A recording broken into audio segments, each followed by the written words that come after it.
You must use action. You must use your thought as directed in previous chapters, and begin to do what you can do where you are, and you must do all that you can do where you are. You can advance only by being larger than your present place, and no man is larger than his present place who leaves undone any of the work pertaining to that place. The world is advanced only by those who more than fill their present places. If no man quite filled his present place, you can see that there must be a going backward in everything. Those who do not quite fill their places are dead weight upon society, government, commerce, and industry. They must be carried along by others at a great expense. The progress of the world is retarded only by those who do not fill the places they are holding. They belong to a former age and a lower stage or plane of life, and their tendency is toward degeneration. No society could advance if every man was smaller than his place. Social evolution is guided by the law of physical and mental evolution. In the animal world, evolution is caused by excess of life. When an organism has more life than can be expressed in the functions of its own plane, it develops the organs of a higher plane, and a new species is originated. There never would have been new species had there not been organisms which more than filled their places. The law is exactly the same for you. Your getting rich depends upon your applying this principle to your own affairs. Every day is either a successful day or a day of failure, and it is the successful days which get you what you want. If every day is a failure, you can never get rich, while if every day is a success, you cannot fail to get rich. If there is something that may be done today, and you do not do it, you have failed in so far as that thing is concerned, and the consequences may be more disastrous than you can imagine. You cannot foresee the results of even the most trivial act.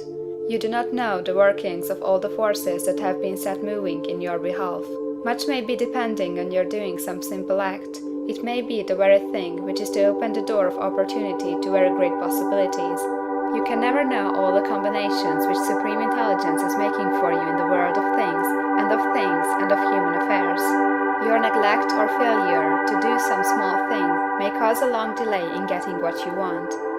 Do, every day, all that can be done that day.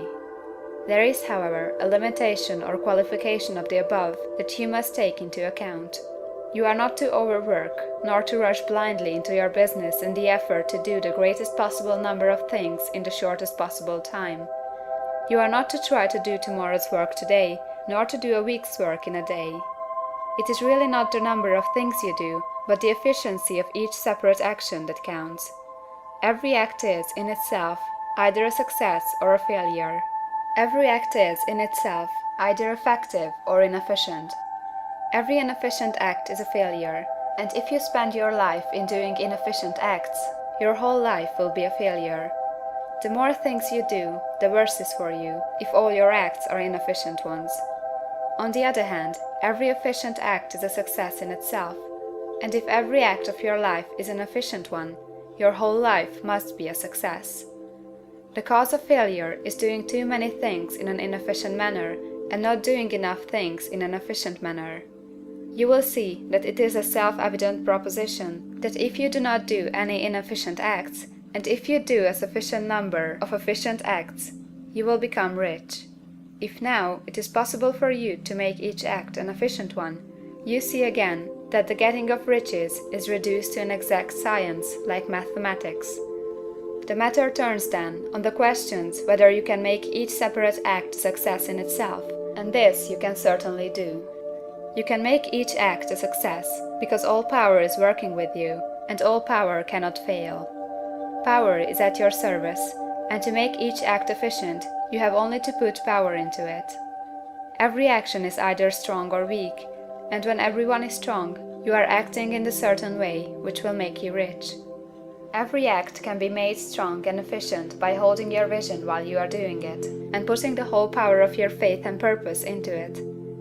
It is at this point that people fail to separate mental power from personal action. They use the power of mind in one place and at one time, and they act in another place and at another time.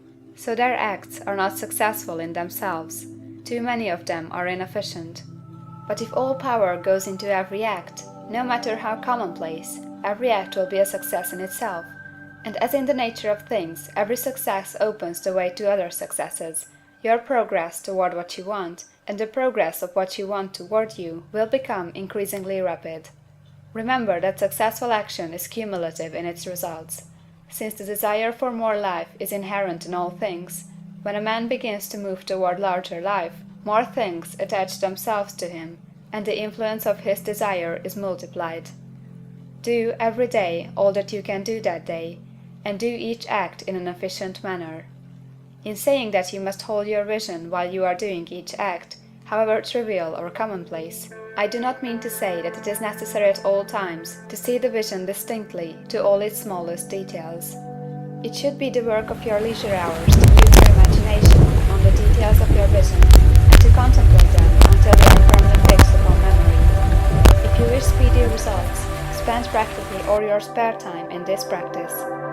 By continuous contemplation, you will get the picture of what you want, even to the smallest details, so firmly fixed upon your mind, and so completely transferred to the mind of formless substance, that in your working hours you need only to mentally refer to the picture to stimulate your faith and purpose, and cause your best effort to be put forth. Contemplate your picture in your leisure hours until your consciousness is so full of that you can grasp it instantly. You will become so enthused in its bright promises that the mere thought of it will call forth the strongest energies of your whole being. Let us again repeat our syllabus, and by slightly changing the closing statements, bring it to the point we have now reached. There is a thinking stuff from which all things are made, and which, in its original state, permeates, penetrates, and fills the interspaces of the universe.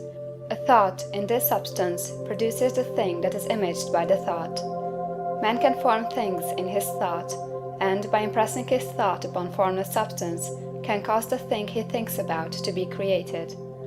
In order to do this, man must pass from the competitive to the creative mind. He must form a clear mental picture of the things he wants, and do, with faith and purpose, all that can be done each day, doing each separate thing in an efficient manner. End of chapter 12.